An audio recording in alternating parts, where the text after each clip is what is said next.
Good afternoon, CEDA staff. My name is John Jabert. I'm the Facilities Director here at CEDA.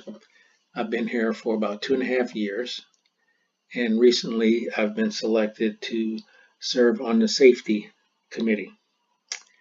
And the Safety Committee has initiated some safety training programs.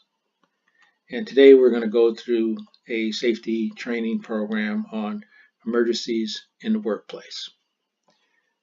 This training should take about 30 minutes to go through.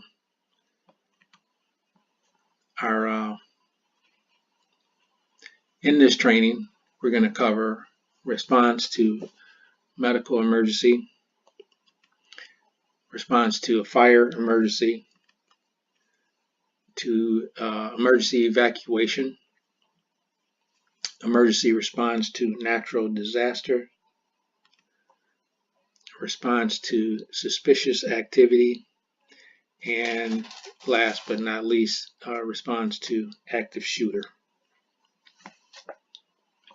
Today, we start with part 1 of the 6-part series. And part 1 is going to be on medical emergencies procedures. If an employee experiences a medical emergency, it's crucial and critical that you act quickly. Now, what's a medical emergency? A medical emergency would be a heart attack, stroke, some type of injury, serious situation. There are 4 major things you need to remember. Number 1, get the supervisor immediately. Do not waste time. Number 2, call 911 or assign someone else to do so immediately. Whoever it may be that calls 911, there's also 4 parts that they need to remember. Give your name and phone number. It's important to give your phone number in case you get disconnected for some reason. They can call you back. Your location, and not a street crossing, but you need to give them your specific street number and street name. The number of people involved, and the nature of the injury or the illness. Number 3, designate someone to make phone calls to the building management if that applies. Our downtown office is on the 12th floor, and it would apply there. If there's an emergency downtown, you would have to call the building management or security, and what they would do is secure an elevator. So when the paramedics do arrive, there's an elevator waiting, ready to take them up. They would also meet the paramedics at the door and escort them through the building, up the elevator, and to the location of the injured person. Now, also, someone should call the victim's emergency contact person. Number 4, if it's necessary and you're able to do so safely, you should render first aid to the victim. Some CEDA staff have been trained in CPR and or first aid of some type. We're going to go through some do's and some don'ts in a medical emergency situation. Number 1, do know the location of your first aid kit. And some locations may have an AED machine, and you should know the location of that also. Number 2, don't crowd the victim or the injured person. The paramedics or the response team, emergency response team, would need space to work. Our downtown office, we do have an emergency response team in addition to the emergency evacuation team.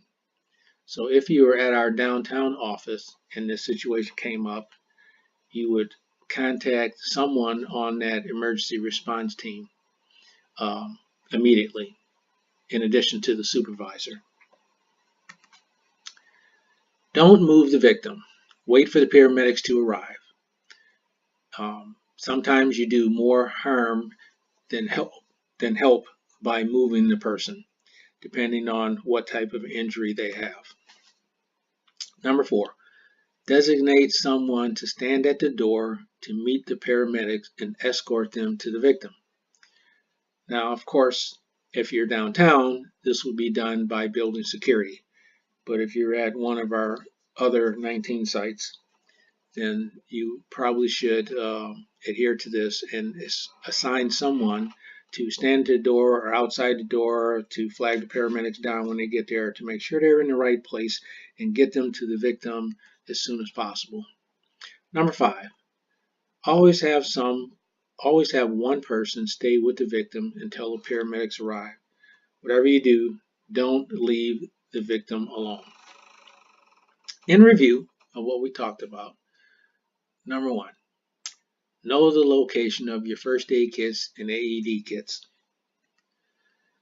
Know your street address of your workplace. Sometimes you come to a location, you know where it is, and you forget the address. You should know the address where you work. Know that by heart. So if asked, you'd be able to give the street number and name. Know that you can call 911 from the workplace. In some cases, you may use your cell phone, and I'm not sure, but some cell phones have issues with 911 outside of certain areas, and you should check to make sure you can dial 911 from your work location from your cell phone, and that you will be successful in reaching 911. Know the timing is critical. Act immediately. Do not waste time. If there's a medical emergency that comes up, it is very critical that you act immediately.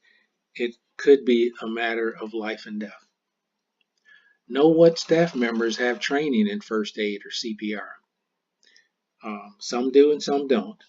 If there is no person at your site that's trained in CPR, one person at that site should get that training, and that would be very good for each site to have at least one person that's trained in CPR and first aid. Well, that's the end of part 1, and part B of part 1 is your homework assignment. And now it's time to take some time, meet as a group or small groups, review the location of your first aid kits.